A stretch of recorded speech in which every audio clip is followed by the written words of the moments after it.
about to listen to the Dr. Daliah Show. Sassy, stimulating medical talk radio. Any medical advice Dr. Daliah Wax gives on her show should not be substituted for an actual visit to your medical provider. And now, here's Dr. Daliah.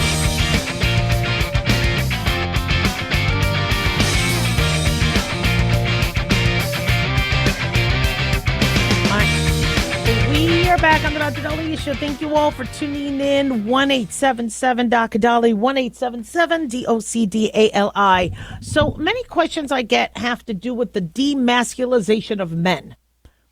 Are the hormones in our food feminizing men or demasculinizing them? That was a discussion that was pretty big about 10, 15 years ago. And then things changed because people didn't want to stereotype men as being macho, hairy, burly. I love men. The whole cowboy, broad shoulders. I love those men. I just do. Yet, I was also very attracted to the men that were not so burly, that didn't always have stubble, had nice smooth, skin.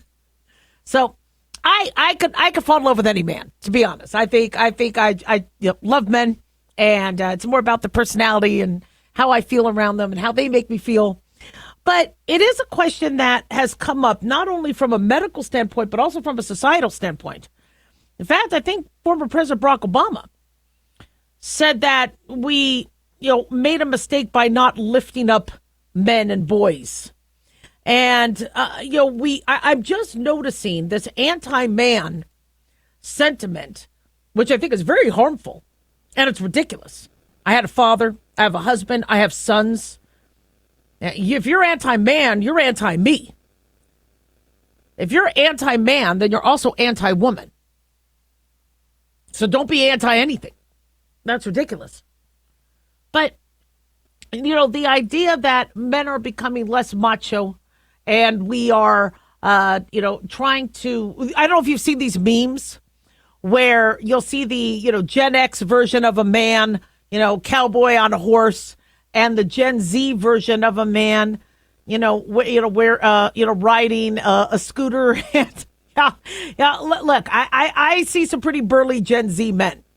But from an evolutionary standpoint, what do we need our men to be? I don't care what society wants. I don't care what religion wants. If we go to our core evolution, what are men supposed to do in evolution? Right? Is it the hunting?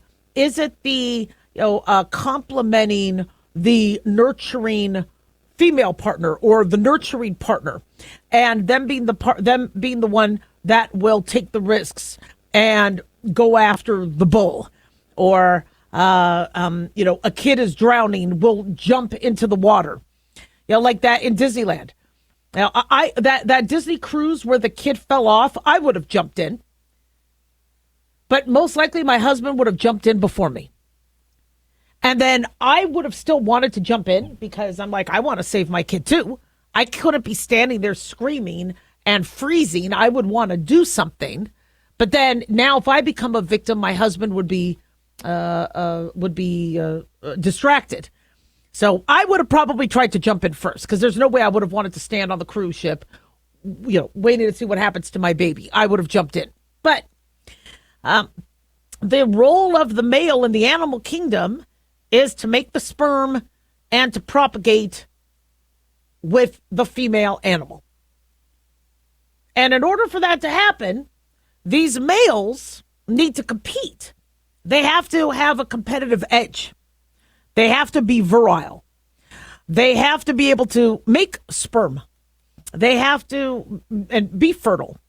They have to be agile. Because sometimes these female animals are like, oh, hell no, and they're running away. I don't know if you ever seen a bull try to mount a cow. Some of these cows want it, sometimes they don't. And so there has to be certain physical abilities. You can't eat, you can't chase the zebra, you won't get the zebra. And so if society does anything to limit a male's ability to reproduce, then we're going to have fewer people. Now, some people want that. You have extinctionists saying we need fewer people. That's just fine. But for animals to not go extinct, and humans can go extinct. There's no doubt about that. It doesn't matter how many antibiotics we have. We could go extinct. We need to make sure we preserve the ability to be fertile, to be able to have relationships that do end up creating progeny. Now, women are taking on more roles where, there was a scorpion in my house that almost stung me when I reached for my towel. It was up on the wall, and I took a picture of it trying to sting me. That's what I do. I take a picture. My husband was out of town, so I immediately went to Facebook going, what do I do? People said call SWAT, blowtorch, but I handled it. I handled it by myself. And for many of us who are home alone or single moms, we handle things by ourselves. And, I love having a man around. I love partnering with men. I don't want my husband to just do everything. I love being a partner. But I also don't mind him being king of the house. I like that. But if we continue to demean men and demean boys and make them think that they are not needed, that they have no role, or that their role has to be more feminized, we're not really doing our species that good. You need individuals who are not only very competitive, but also non-competitive. We talk about how Let's face it, guys. We're living in trust and safety in men, or whether it's, having that partner that can complement you. But when Obama's even bringing this up, we do need to rethink about how we're approaching, what we're making people feel like. And if you make a half of the population feel useless or bad, that's not a party they want to be a part of. 1-877-DOC-DALIAH.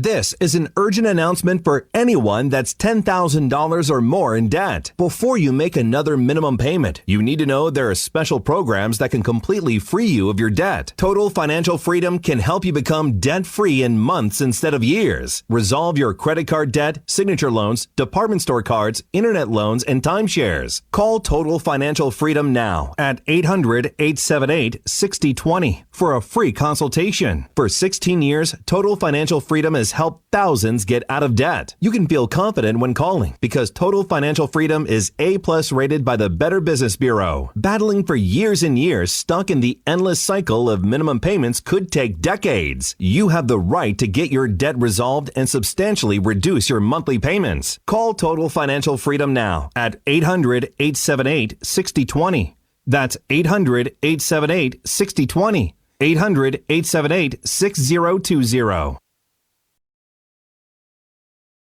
Let's face it, guys. We're living in times where the truth is becoming more suppressed and censorship is increasing at an alarming rate, especially on social media platforms. It's Clyde, and I want to tell you about a safe and secure digital playground we put together just for you. It's aftermath.media. You get access to thousands of Ground Zero archives and podcasts, along with our private social media groups with your basic membership starting at only $7 a month. Each subscription includes tech support, access to the RSS feeds, along with our own chat room and Telegram channel.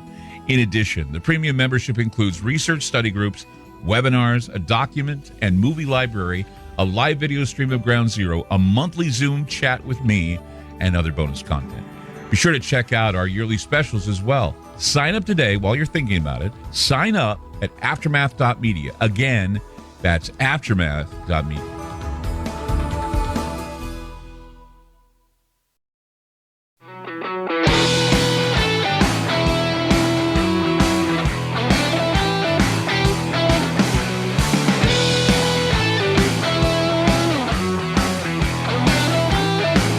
All right.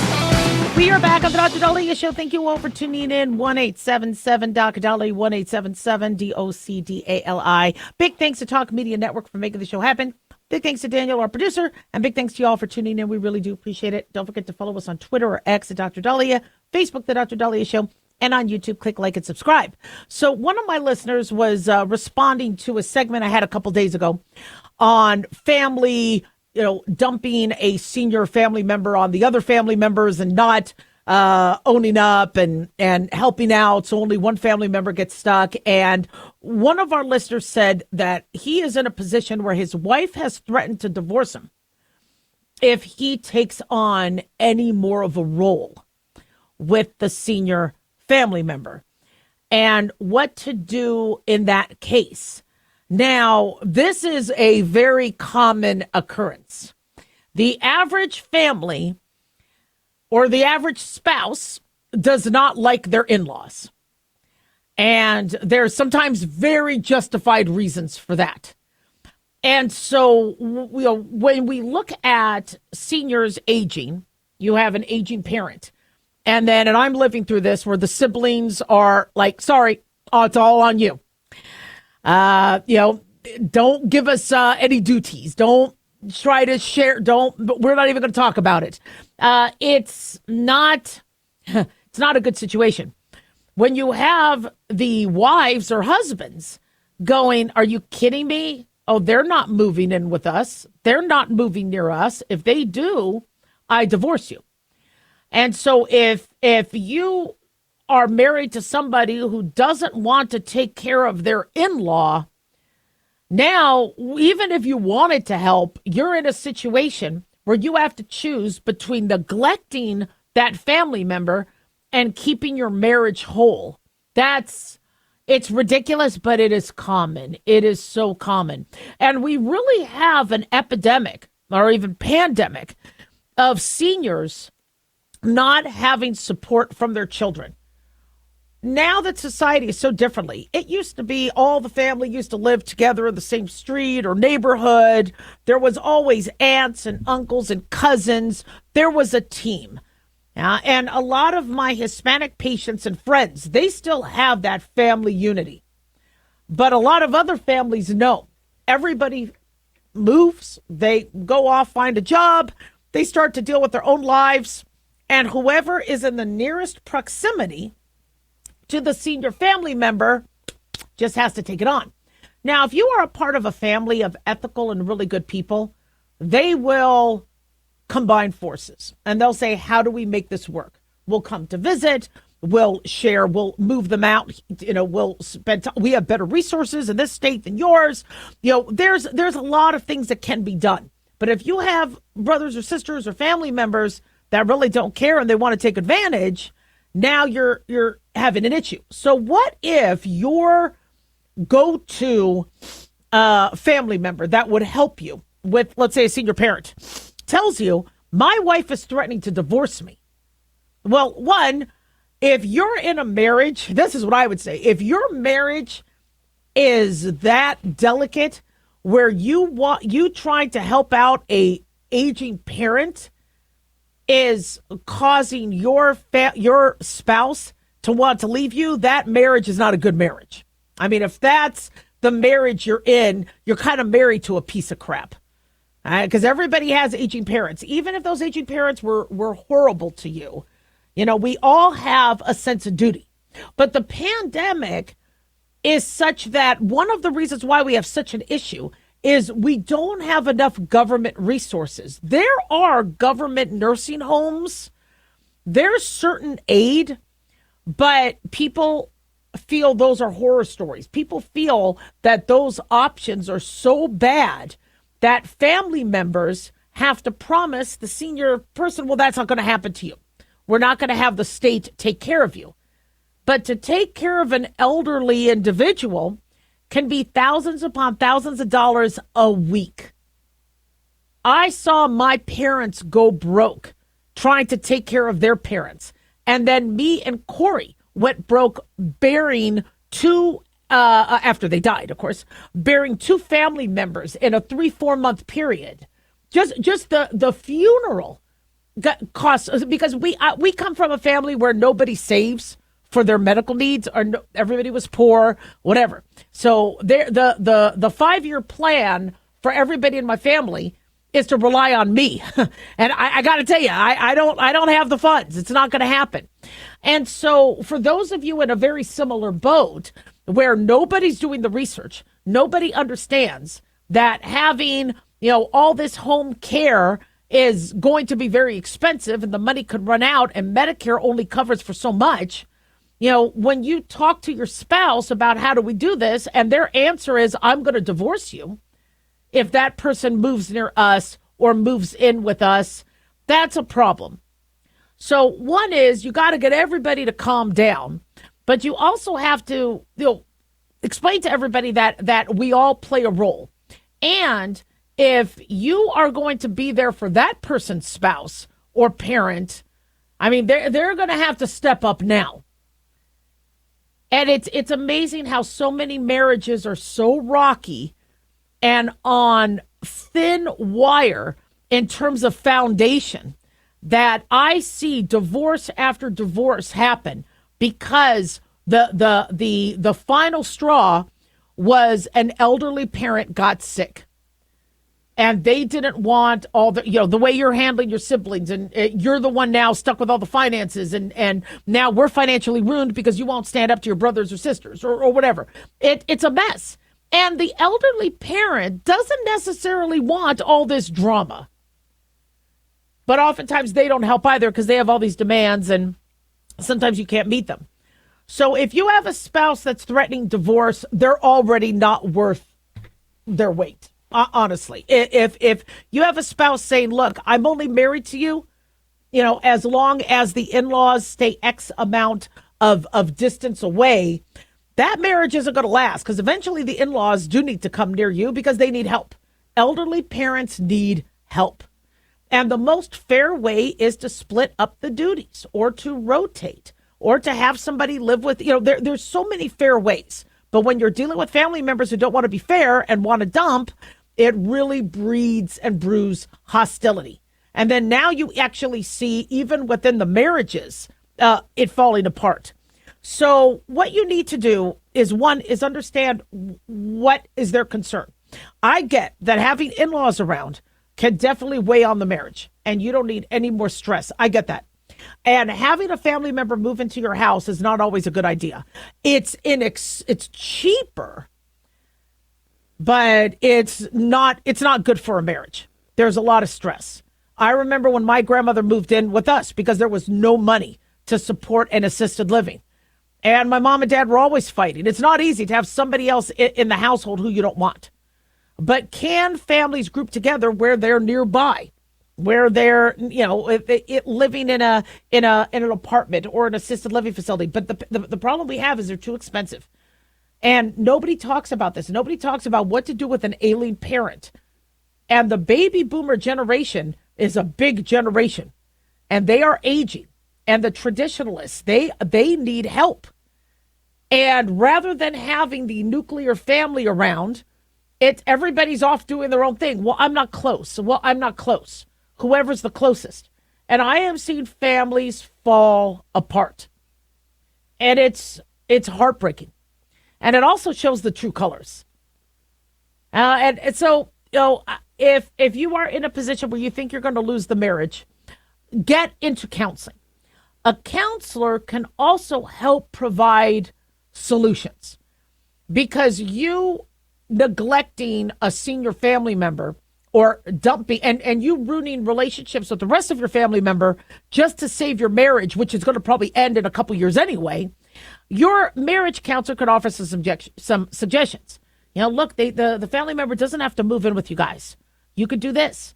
You're going to be married to somebody who's feeling guilt that they chose you over their family. Why not come up with solutions where people can help? Now, I understand also that sometimes that is a lie, where family members are trying to get out of work and get out of help by claiming it's their spouse.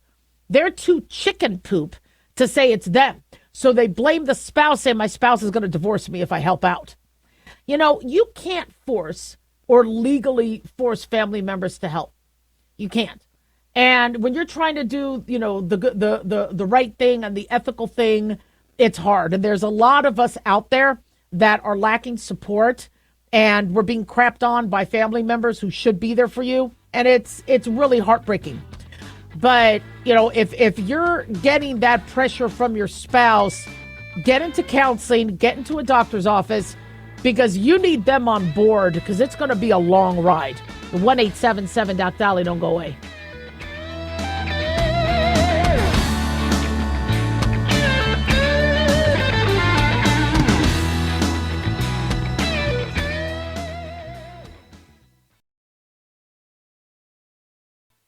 Dr. Daliah here. Are you tired, burned out, gaining weight, succumbing to the daily pressures of life? Well, how's your dopamine doing? How you feel right now, how you'll feel an hour from now, and how you'll feel next week is completely reliant on your dopamine.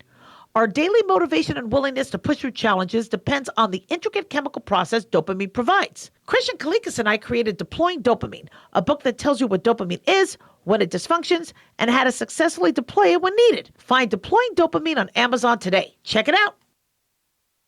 Lisa Wolf here to tell you about our newest website for old-time radio lovers. It's 100radioshows.com. At this site, there are 5 old-time radio shows waiting for you to download free as our gift to you. And be sure to browse the additional 700 old-time radio shows available to you for 70% off by using the promo code RADIO at checkout. This is a limited-time offer, so log on to 100radioshows.com. That's 100radioshows.com.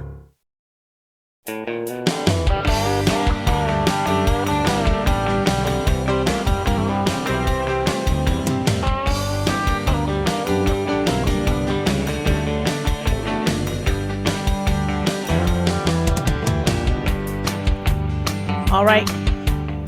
We are back at the Dr. Daliah Show. Thank you all for tuning in. 1-877-Daliah, 1-877-DOCDALI. So this is interesting. When we are looking at the, shall we say, defendants, I think it was Jill Biden's, what was it, work husband? Let me get his name for you. I believe he was called into Congress to testify as it pertained to Biden's mental condition. I think he just pleaded the fifth, as well as Dr. O'Connor. This former First Lady had a former assistant, Anthony Bernal, that was nicknamed her work husband. I don't think they had any relations, although some people do like to call somebody they like at work their work wife or work husband. Not a good term, okay, because the spouses don't like it. But apparently he refused to answer GOP's investigators' questions by pleading the fifth. This was a closed-door deposition that happened this morning, and he wouldn't answer simple questions. And some of the simple questions were, was President Biden, in charge? Was he, who managed the auto pen? These were just simple questions. And he could have said yes. Yes, Joe Biden was in charge. Joe Biden was competent. But he pled the fifth. And pleading the fifth doesn't necessarily in law implicate you or implicate or imply guilt. But to the average viewer and listener, they're like, something's fishy. Now, I understand you can't plead the fifth on particular questions. If you plead the fifth, you have to plead the fifth, I think, throughout. Dr. O'Connor's deposition lasted less than 30 minutes, again, refusing to answer any questions. Now, him being a doctor, he played the card of, well, it's private doctor-patient relationship. It's not my place to disclose Biden's medical information, although he did, a very truncated version without any cognitive testing. But you have a former aide who can't answer or won't answer simple questions. It starts to breed more cover-up. And I know part of the country wants everybody to move on. They're embarrassed They spent the whole time, while Biden was in office, claiming he was of sound mind and he was the best president ever. Now they have to eat crow, and they say they were duped. I was listening to a judge say she felt duped. I go, you went to law school and you became a judge. You are probably one of the most difficult people on the planet to dupe. Really? You're going to play the dupe card? No. You were, I mean, anybody could see Biden was struggling.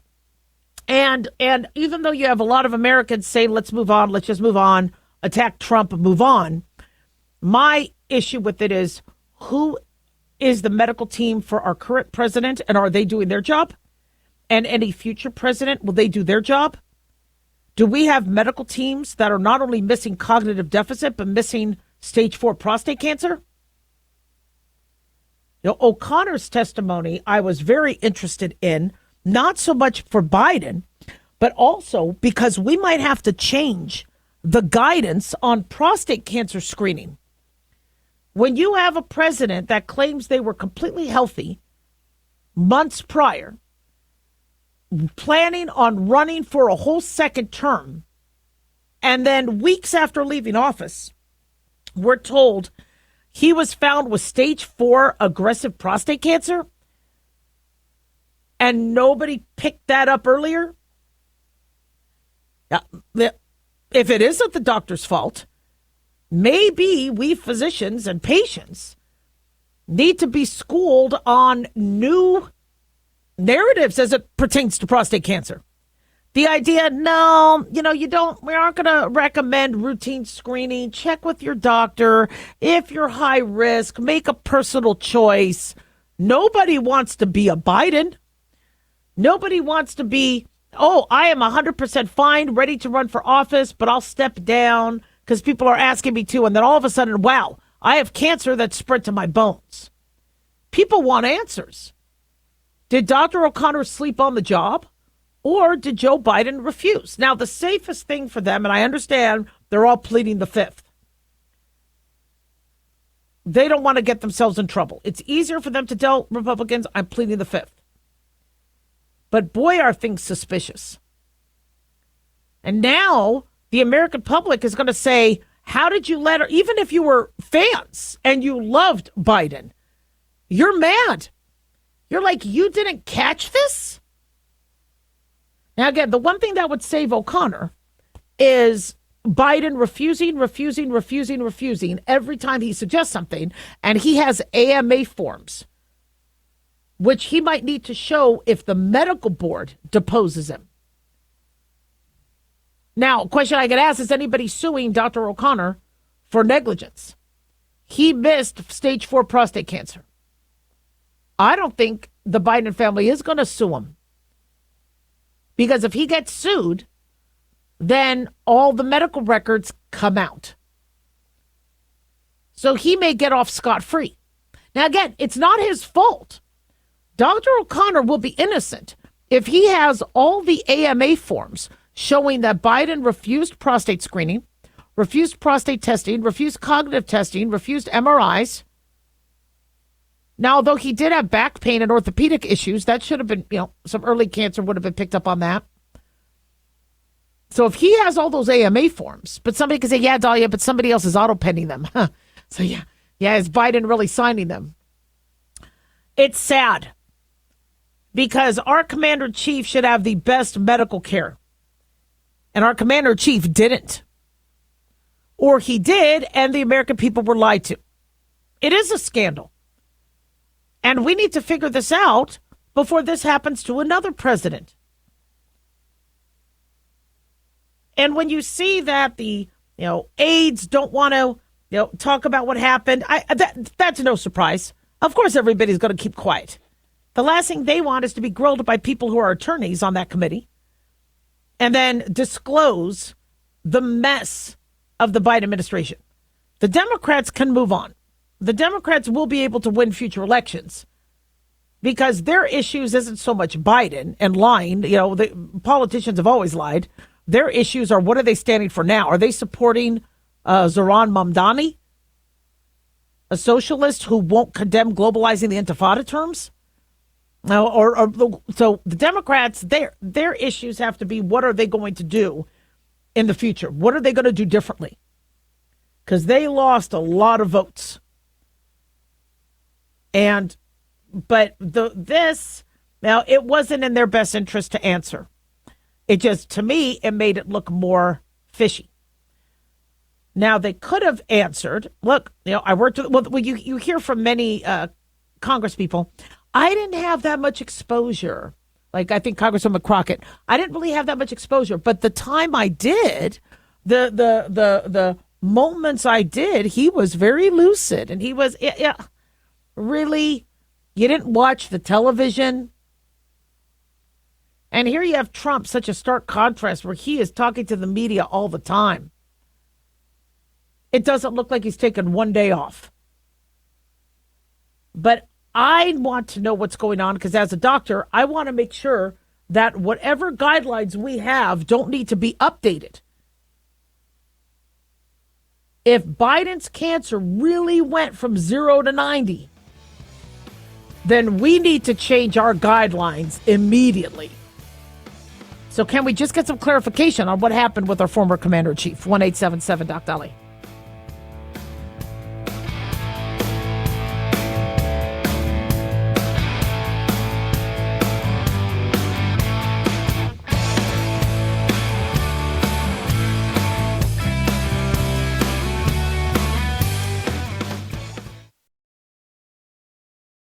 Carl Amari here to tell you about our newest website for old-time radio lovers. It's 100radioshows.com. At this site, there are 5 old-time radio shows waiting for you to download free as our gift to you, and be sure to browse the additional 700 old-time radio shows available to you for 70% off by using the promo code RADIO at checkout. This is a limited-time offer, so log on to 100radioshows.com. That's 100radioshows.com.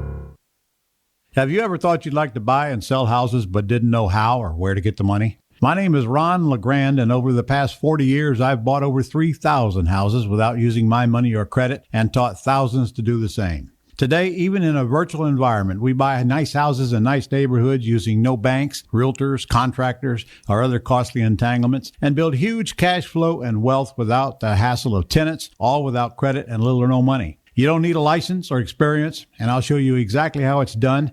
Text FREE to 99799, and I'll send you my free training. I promise you I'll change the way you think about real estate and open the door to a new lifestyle that doesn't involve risk or rehabs and can quickly replace your current income. Text FREE to 99799 and let me show you how to take your life back and build cash flow and wealth from your home. That's FREE to 99799. Again, FREE to 99799. As an organ donor, your story doesn't have to end. The good in you can live on. In fact, you could save up to 8 lives and restore sight and health for many more. Sign up right now online as an organ, eye, and tissue donor. You'll be happy you did. And just maybe, someone else will be happy too. Go to organdonor.gov. It saves lives. U.S. Department of Health and Human Services, Health Resources and Services Administration.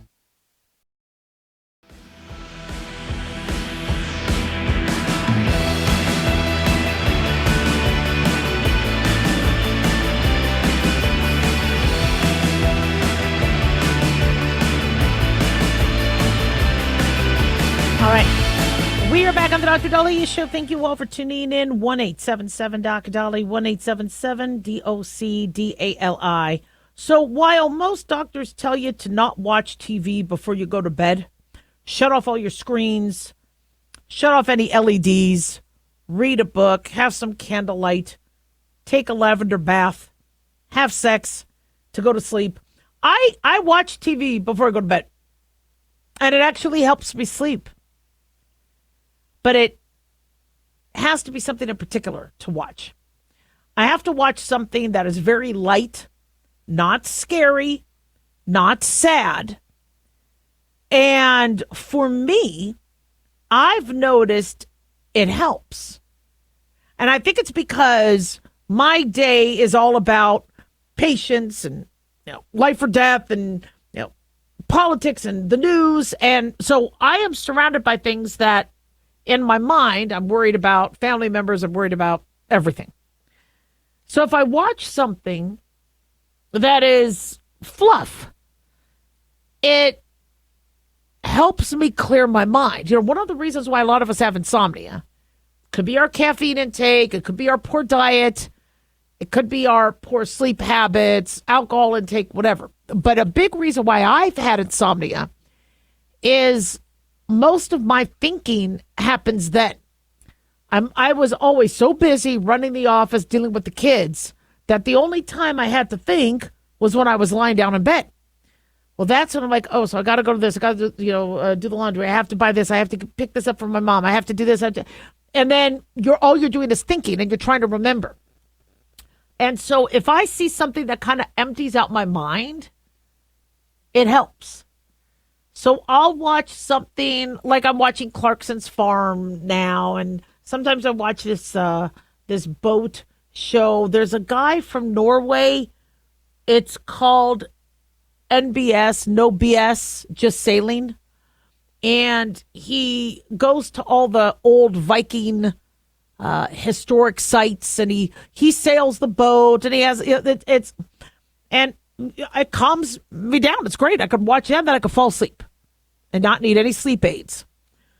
But if you binge, and your only time to binge watch is at night, and you get all excited about what you're binge watching, that could mess up your sleep.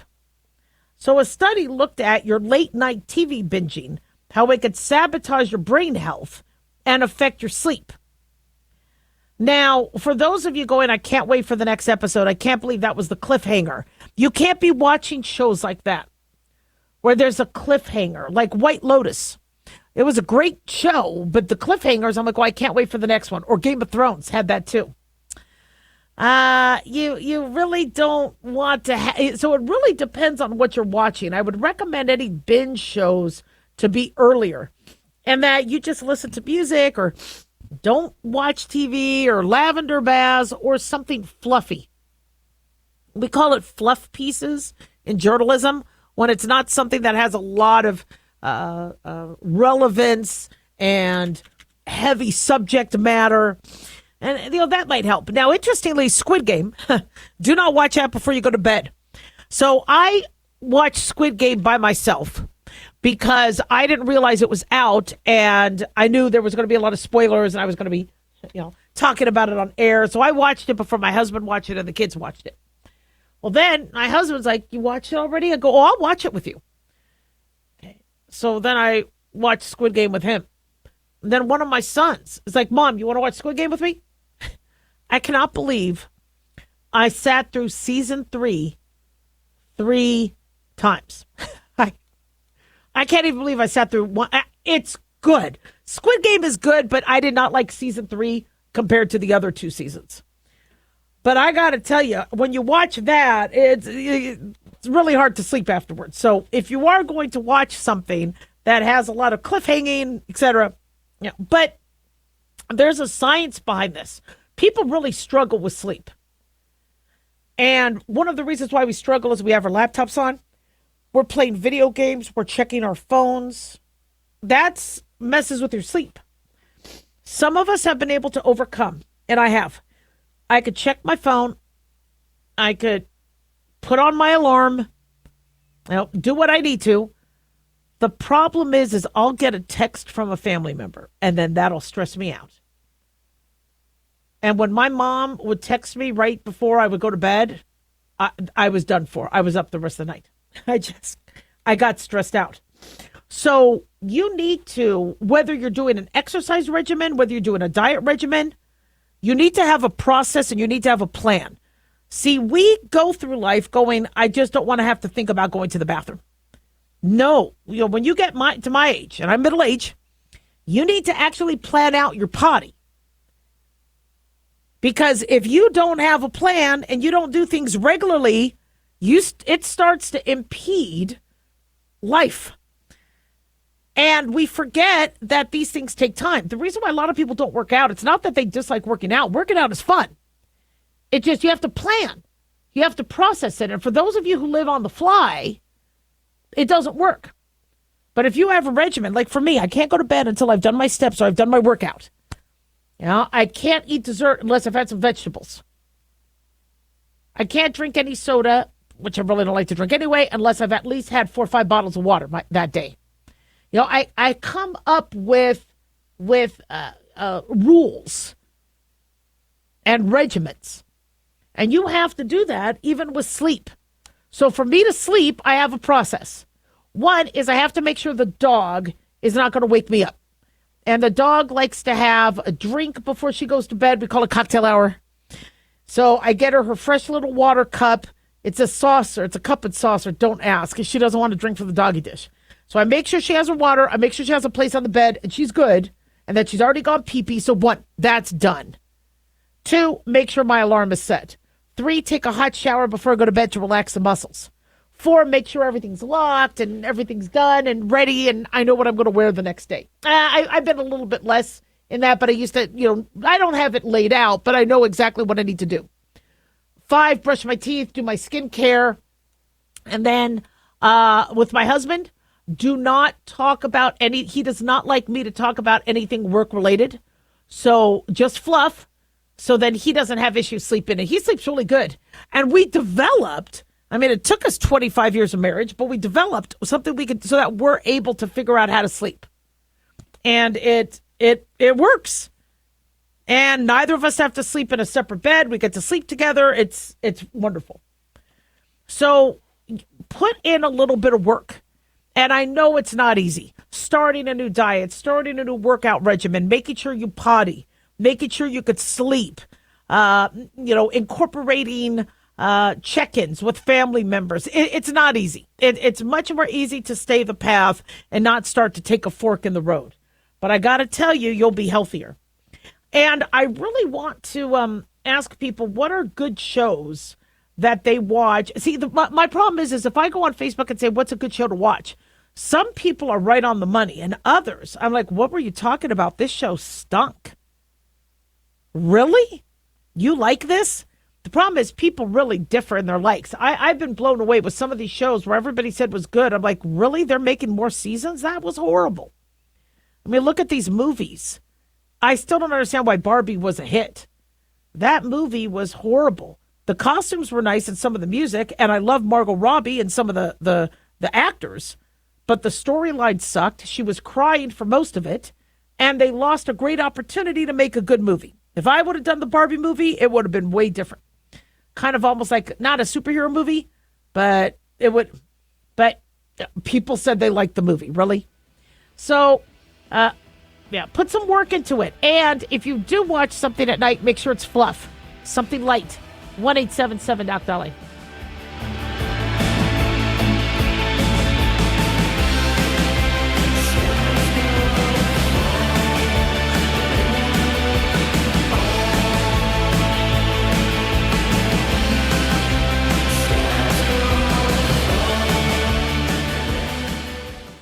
Can you believe, with all the recent violent protests, looting, and destruction, some areas are considering either defunding or abolishing the police?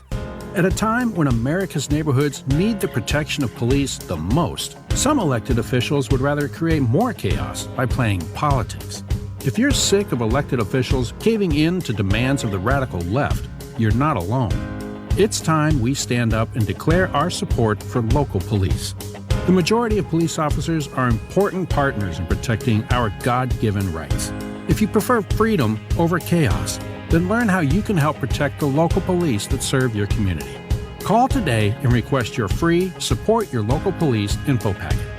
Dial 800-JBS-USA-1. That's 800-JBS-USA-1. Request your free Support Your Local Police info packet by calling 800-JBS-USA-1 today.